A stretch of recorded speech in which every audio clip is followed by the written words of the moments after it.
love when I can take a random figure and come up with a cool idea for them, and that's exactly what we have today. Welcome to Superhuman Customs. I'm Stephen Human. This is the channel where we do custom action figures, generally McFarlane 7-inch figures, and we turn them into all kinds of crazy stuff. Sometimes it's just a simple paint job to make somebody look cooler. Other times it's a full-on redo. That's what we've got today. So we've got this Mr. Bloom body that came with the Jim Gordon armored Batman. My son got him, didn't really care for this guy, so we used the head actually like a year ago plus when we did Super Patriot. And the body's just been kind of hanging around because it's an interesting body, like it's really lanky. I was thinking about doing it for making an action figure of my son, but I already did one before, so it's just kind of been hanging out. Well, I realized that I've got this Animal Man head, and with that head and this body, we can make an awesome Plastic Man. So we're going to experiment. We're going to take some other pieces. We're going to see if we can stretch out the neck, if we can stretch out one of the hands and make this guy a Plastic Man. But I think this is the perfect body for him because it's lanky, he's long, it's already perfect. So let's dive in, make this guy Plastic Man. First thing we're going to do with Plastic Man here is we're going to remove the head. And I've got a couple things. So this was from the Eternals figure, the Deviant, right, that I used for Carnage last year. So we're going to see if we can make this so that the arm can extend. So we're going to play around with that. And then I got this, which is from a Wildcats figure that I got of Warblade. And I'm going to see if we can fit and we can actually make it so that the neck stretches out. So I'm going to warm this guy up, pop some of this stuff off, and we'll see whether any of this works. So there we go. I think this is going to work. I'm going to have to grind it down a little bit to match the width here. But I think if we cut it up here, then Plastic Man's going to have a stretchy neck. I think that's going to be awesome. And while I'm doing that, I'm going to file down just the lines right here on the face, because obviously he's going to need to be, he's got a flesh tone and not any kind of mask. So I'm going to file it down so that you can't see that edge when I paint him. Because I'm going to have to paint all this anyway in order to make everything match. So if I'm going to do that, then I might as well grind that down. Make it so that once he's painted, there is no longer any sign of a mask. Okay, so I've got it ground in place. And what I've done is I actually drilled a hole in here to like widen the space a little bit. And I've got the neck peg and I'm going to glue it in place like so, which will then allow me to still move the head around, which is awesome because you don't always get that kind of movement. But I figured if I could glue it in place, then that would allow me to still do that. So I'm very excited. This guy is going to look great as Plastic Man. As you can see, we've got him looking pretty good. What I did here with the arm, if you guys watched the Absolute Batman that I did the same thing where I cut and I put a nail in here and glued it in place, both here, so that he stretches it out. And then let's see how I can smooth it out here, because the arm or the appendage from that Deviant is, it's not perfect. So we'll figure that out. Anyway, what we're doing right now is, before I call it a night, Plastic Man has like a V-neck that goes down and then some X's that go across. I don't want to just have those painted in place. So like normal, what I'm going to do is I'm going to take a little bit of fabric paint and I'm going to make some dividing lines. And as long as I do it nice and thin, I can go up like so, and it will look pretty straight, like that. And then I will do the same on this side, and I'll do the cross. And that way we'll have some good looking lines, so it won't just be painted in place. All of the fabric paint has dried. Now you can see here I got it a little bit uneven. If I wanted to, I could scrape it off, but to me it doesn't bother me so much. Maybe it will once I get down there and I want to do it, but I'm not going to worry about it right now. So what we're going to do is we're going to start out with flesh tone. Now normally I would do a red under this first in order to give it a more realistic flesh tone, but this is Plastic Man.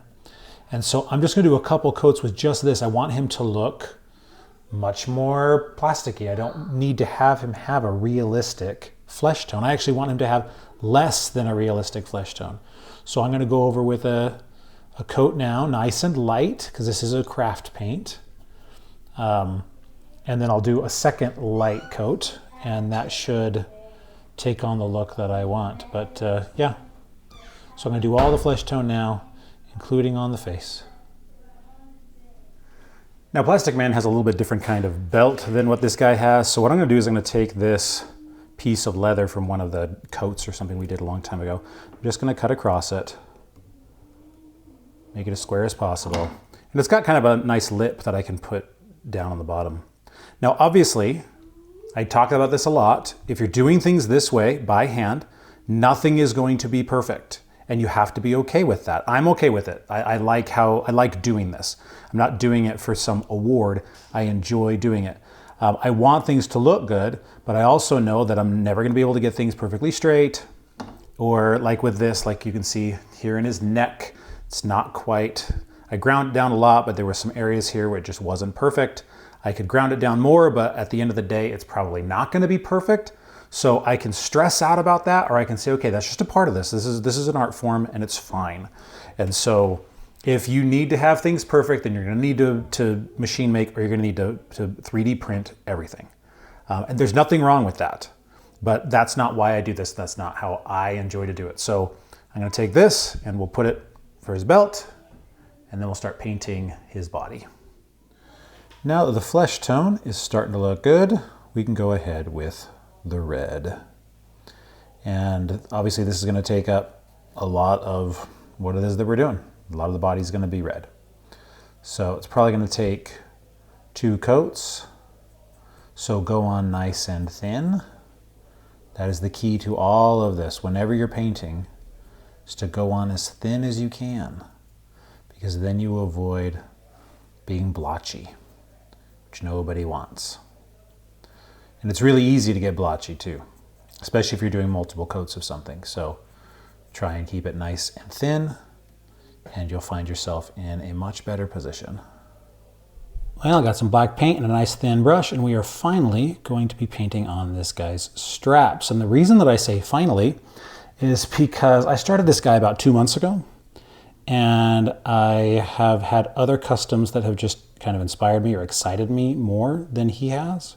And so he's been sitting here on the desk just like this for a very long time. And so we're finally spending some time to get him taken care of and finish up Plastic Man.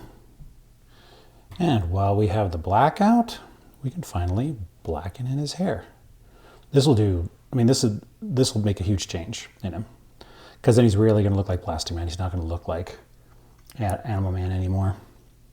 I love this sort of stuff because then he'll take on a life of his own as the new character, which is what I really, really like. And especially since he's been sitting on this desk for so long in this sort of half-done state, I am excited to have him finalized because he's so close. Let's go ahead and add the rest of the details. So we got yellow here to the belt.